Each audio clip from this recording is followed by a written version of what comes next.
क्या करना है क्या नहीं करना है, सभी परेशान होंगे, सब सोच रहे होंगे। तो ऐसा है कि ये द्वंद मेरे पास भी था, मैं भी आप लोगों वाली सेम सिचुएशन से गुजरा हूँ। मैं भी परेशान था कि यार भाई अब क्या करना है, 12वीं तो पास हो गई, अब आगे क्या करेंगे। तो ऐसा है कि आगे आप लोगों के पास बहुत सारी कैरियर चॉइसेस है, जैसे बाकी लोग भी बताएंगे, ठीक है। पर उन बहुत सारी कैरियर चॉइसेस के लिए आपको किसी पर्टिकुलर फील्ड में डिग्री लेनी है। आप हो सकता है आपको कॉमर्स में डिग्री लेंगे तो आगे उस क्षेत्र में कुछ करेंगे, साइंस में डिग्री लेंगे तो आगे उस क्षेत्र में कुछ करेंगे। पर इस क्षेत्र में आने के लिए आप इन तीनों, साइंस, कॉमर्स, कला, इनमें किसी में भी डिग्री लें, आप इस क्षेत्र में आ सकते हैं। मतलब इस क्षेत्र में डिग्री आपकी मायने उतना नहीं रखती है। आप किसी भी विषय में स्नातक करेंगे तो आपके लिए इस क्षेत्र के दरवाजे हमेशा खुले हैं, चाहे आप किसी में साइंस में करें, कॉमर्स में करें, कला में करें। अब ऐसा है कि बैंकिंग में जो सिलेक्शन है वो प्रतियोगी परीक्षाओं के माध्यम से होता है। अपने देश में मेनली 2 तरह के बैंक्स हैं, प्राइवेट बैंक्स और सरकारी बैंक, जिन्हें पब्लिक सेक्टर बैंक हम कहते हैं। तो जो प्राइवेट बैंक्स हैं वो भी अपनी किसी प्रतियोगिता परीक्षा या फिर इंटरव्यू इनके माध्यम से वो लेते हैं, और ऐसे ही हमारे जो पब्लिक सेक्टर बैंक्स हैं वो अपनी अलग से प्रतियोगिता परीक्षाएँ आयोजित करवाते हैं। इसमें भी 2 तरीके की प्रतियोगिता परीक्षाएँ हैं। SBI अपने अलग प्रतियोगी परीक्षा आयोजित करवाता है, और IBPS PO के माध्यम से बाकी जो बैंक्स हैं दूसरे पब्लिक सेक्टर, वो अपनी एक प्रतियोगी परीक्षा आयोजित करवाते हैं। अब इन प्रतियोगी परीक्षाओं के बाद भी 2 अलग माध्यम हैं। एक आप as a probationary officer bank में आ सकते हैं, एक आप एज ए क्लर्क बैंक में आ सकते हैं। प्रोबेशनरी ऑफिसर, जैसे आप मेरे साथ एक मेरे साथी हैं अभय जी, आप लोगों से ज़्यादा उम्र के नहीं होंगे, है ना, आप देखेंगे इनको तो 22-23 साल के ही हैं, और स्टेट बैंक में अधिकारी हैं। तो प्रोबेशनरी ऑफिसर जो चैनल है, तो जो प्रोबेशनरी ऑफिसर वाला जो चैनल है, उस माध्यम से आप इस उम्र में भी स्टेट बैंक में एज ए अधिकारी आप एंट्री ले सकते हैं। मैंने भी उसी माध्यम से ली। बैंक ने मुझे 28 साल की उम्र में ब्रांच मैनेजर बनाया। तो ये आप मतलब इतनी ग्रोथ बैंकिंग आपको दे सकता है, और कोई क्षेत्र में मेरे को नहीं लगता आपको इतनी ग्रोथ मिलेगी। आप शुरू में आप आज लग रहे हैं, और आप उसके अंदर अगले 30 सालों के अंदर जो आपका कैरियर का ग्राफ है, उसके अंदर आप शुरू से लेकर जो बैंक के उच्चतम जो होता है अधिकारी, उस तक आप पहुंच सकते हैं। दूसरे क्षेत्र में इतनी जल्दी इतनी ग्रोथ पा पाना बहुत ही मुश्किल है। इस सेक्टर में ग्रोथ के लिए आपके लिए बहुत अच्छा है। दूसरा, इस क्षेत्र में गवर्नमेंट जॉब वाली सिक्योरिटी है कि आपकी तो नौकरी नहीं जाएगी, आगे के और भी बेनिफिट्स हैं। पर इस सेक्टर में जो काम करने का तरीका है वो बाकी दूसरी सरकारी नौकरियों से बहुत अलग है।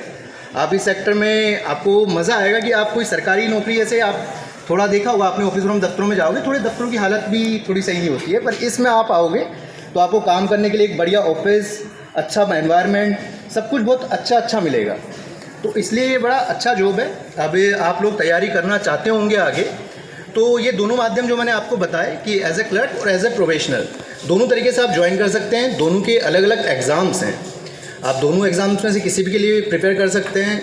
मिनिमम जो क्वालिफिकेशन चाहिए वो स्नातक है, मतलब ग्रेजुएशन आपका हो जाना चाहिए।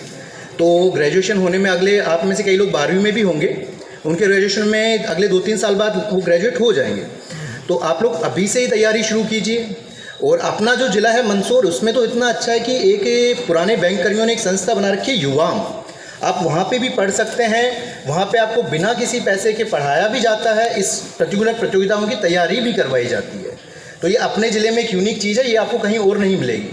तो इतनी सुविधाएं हैं आपके पास में, और बेसिकली आपको ये है कि आपको अपना पूरा देना है।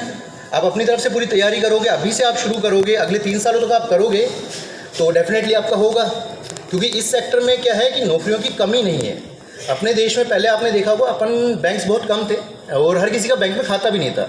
अब धीरे धीरे मोदी सरकार आने के बाद हर किसी के पास बैंकिंग पहुंची है, और वो बैंकिंग पहुंची है तो बैंक्स की संख्या कम रह गई है बजाय कस्टमर्स के। तो बैंकों पे बड़ा लोड है।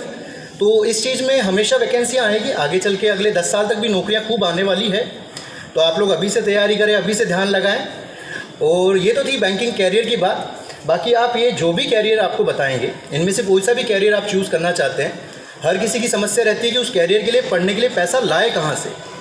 तो उसके लिए भी बैंक की तरफ से आपको बहुत सहायता दी जाती है। एजुकेशन लोन आप ले सकते हैं, आप IIT में जाएँ, IIM में जाएँ, इवन विदेश पढ़ने भी जाएँ आप, तो उसके लिए भी हम आपको पैसा दे सकते हैं। आपको विदेश पढ़ने जाना है, अपने पास घर की जो फाइनेंशियल कंडीशन है वो सही नहीं है, पर अपन को जाना है, अपना कहीं पर सिलेक्शन हुआ, चयन हुआ है, तो अपन को जाना चाहिए। तो उसके लिए अपन पैसा कहाँ से लाएंगे? तो उस चीज़ के लिए भी बैंक आपके साथ खड़ा है।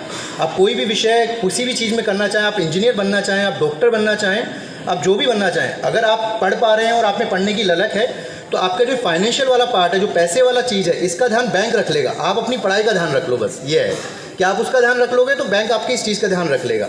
आप कहीं पे भी जाएं, आप कोई भी कोर्स करना चाहें, आप नर्सिंग करना चाहें, आप इंजीनियर बनना चाहें, इवन IIM में भी जाएं, मैनेजमेंट करना चाहें, सब चीज़ों के लिए हम देते हैं।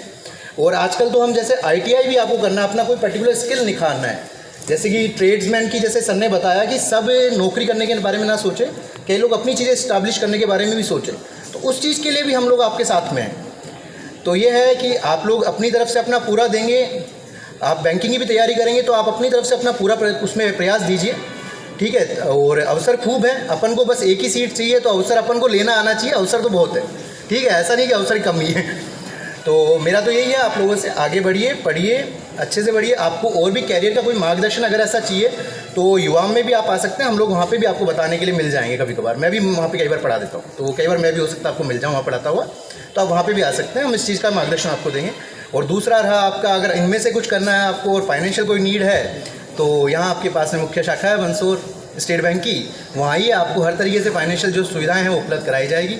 और मेरा यही है कि आज के बाद मैं, आज से 4-5 साल बाद मैं चाहता हूँ कि आप में से कोई मेरे पास आए और बोले कि सर मैं उस दिन आपको वहाँ पे बोलता हुआ देखा था और आज मैं यहाँ पे जॉब कर रहा हूँ, तो मुझे बहुत अच्छा लगेगा कि यार वो वहाँ पे ये सोचा।